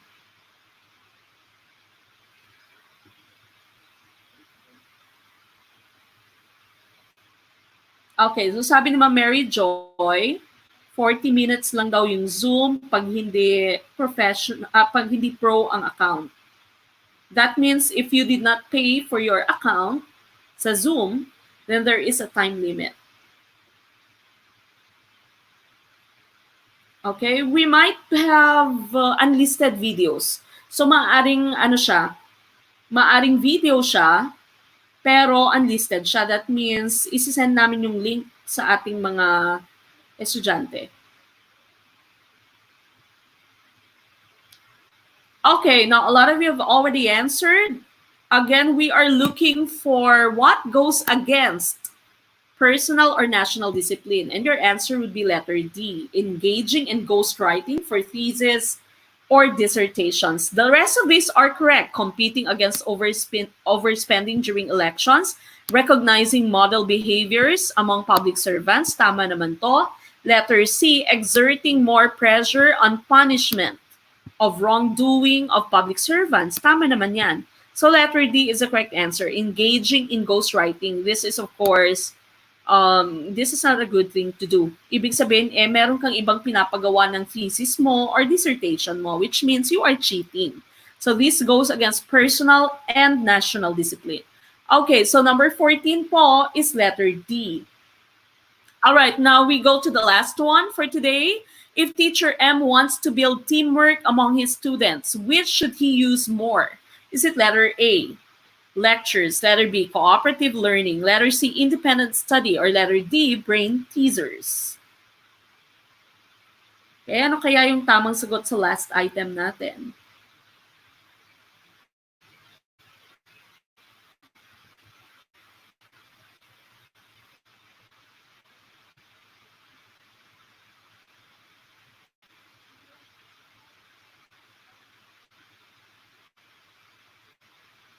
Okay, what do you think is the correct answer for number 15? Yes, Ma'am Marie Chris, meron po tayong agriculture and fisheries.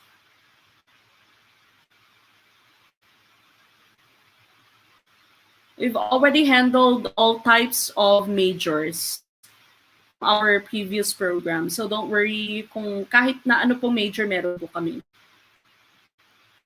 And when we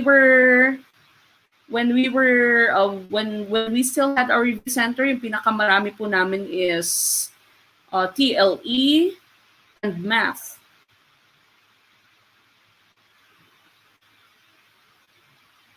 Hindi po yan, Sir Ralph. Hindi po yan. Yan po ay group lamang. Yung FB page po niya ay Gurong Pinoy talaga yung nakalagay. Hindi po yung may Q&A. That's a group that we have made a long time ago. Hindi po siya yung Grow. Iba din po yan sa Grow. Hanapin po Gurong Pinoy and then you'll see a Facebook page na ganyan po yung logo. Nakikita nyo dyan sa screen nyo na logo. And it has 5 stars po. Yes, meron po tayong TLE. As I was saying a while ago, pinakamarami po namin dating majorship is TLE and math.